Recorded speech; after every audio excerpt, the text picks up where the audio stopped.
Kusy, the artist who builds 20th century ocean liners, and he has built this fantastic model, and believe it or not, it's built entirely out of toothpicks. So naturally, we have some questions about this for you. Now, how long did it take to build this particular sculpture, and how many toothpicks were used? Okay, well, it's 3 feet long, 16,000 toothpicks, probably more. It's just a rough approximation. And it took about a year to build. I thought it was just going to take 3 months, but it took a lot more because there was like so much detail in there, and I did not want to not put that in there. I didn't want to omit anything, you know. I wanted to kind of try to make it look as much like the real thing as I could. Oh, certainly, and the detail is quite impressive, down to the deck tennis courts on top. Everything is in there, and that's fantastic. Thanks so much. Now, could you explain a little bit your process for this particular model? What types of deck plans or pictures did you use? How did you get them, and what was the building process like for you? Okay, well, I usually get deck plans from the internet. Before the internet, I used to get them from books, and the only books that had the deck plans were of some famous sunken ships like the Titanic and Lusitania. So I only built 3 ships, right? But as the internet opened up, I was able to build non-sinking ships like the Queen Mary and the SS America.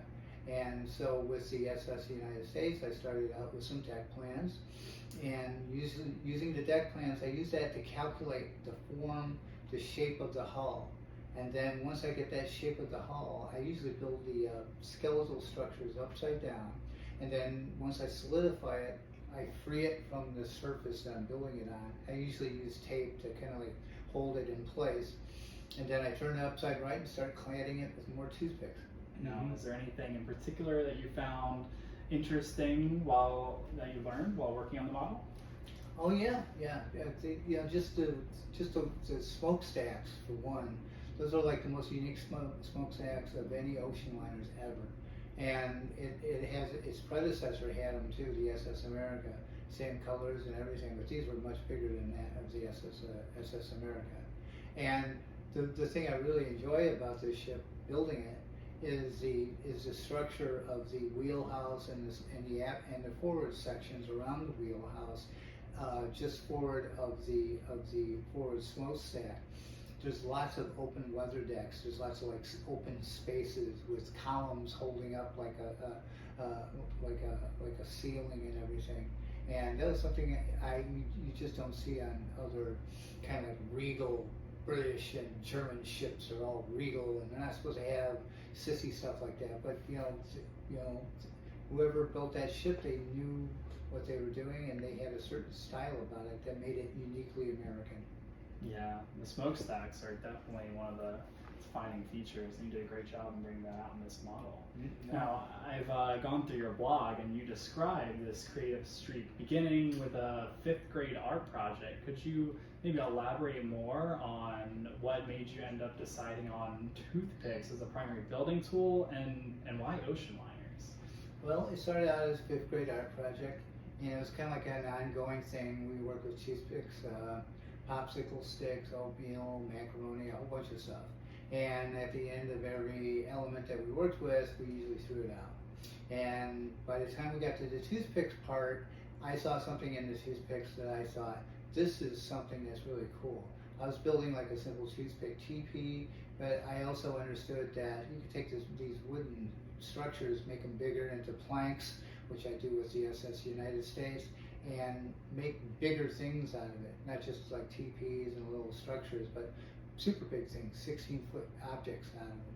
So, you know, it implanted an idea in my brain. So, and I still do it today. Yeah, that idea has certainly come a long way. Did you ever imagine that that small hobby in middle school would turn into a lifelong endeavor? And do you think there was a particular turning point for you that pushed you into taking these models so seriously? Yes, well, up until a certain point, I just built them because I like to do it. And it wasn't until a next door neighbor called the Chicago Tribune, and they sent a reporter over. And then about a year or two later, a TV show called Wild Chicago, that's like a Chicago TV show, they did a feature on me. And everything just like snowballed after that. Before that, I was like on Fox, I was on CNN, a whole bunch of national shows. And before that, I was in every newspaper in the country, New York Times, Washington Post, Los Angeles Times, you name it, I was in it. And I found myself having to like, plan for others, whether I wanted to actually do them or not. I felt compelled to do them because, my God, I got to keep up this publicity wave going. I got to feed the furnace of the fire in the furnace there to keep those newspapers doing write-ups on my work and everything. But no, I had no idea that it would ever go into something, end up on something like People magazine. And like I said, somebody from the David Letterman show called me up and asked me if I wanted to be on the show. I sent them all the logistics about how long it would take and how much it would take to have a model of the show on there. And they told me, well, we're looking for stupid human tricks. I don't know if you remember that part of the David Letterman show, but I wasn't stupid enough, so I didn't get on the show. They ultimately decided, well, we can't make fun of them, so the audience would take his side. But I almost got on there. Yeah, and then you're also going to be featured on PBS, and possibly this model might show up.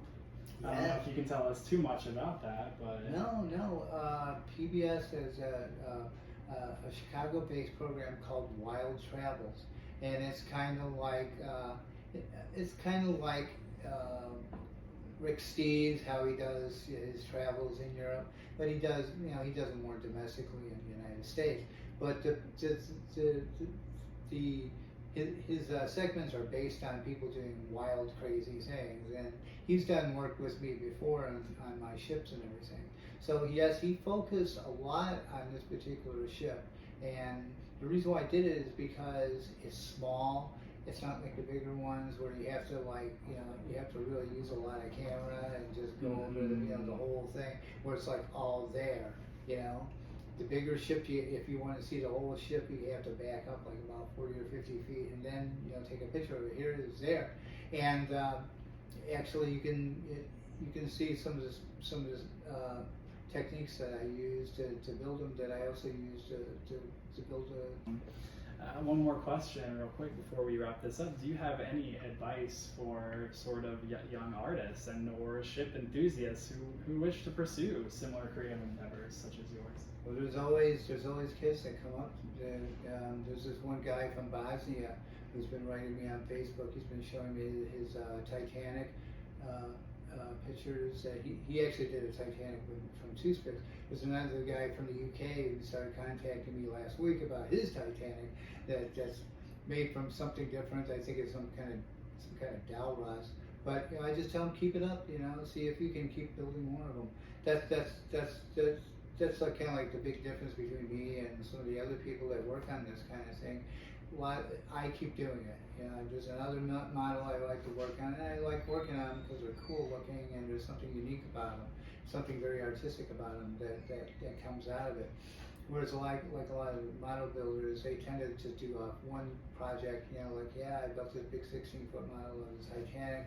Okay, I'm done. That's all they do. Mm-hmm. Or the big Lego model of the Bismarck or something like that. You got to give us the resilience, which keeps it going strong. Something that we know very well with the SS United States, and having her as a symbol of our resilience is something that's really exciting. And we're glad to have this model. Thanks again for making it, and thanks for being here with us. Well,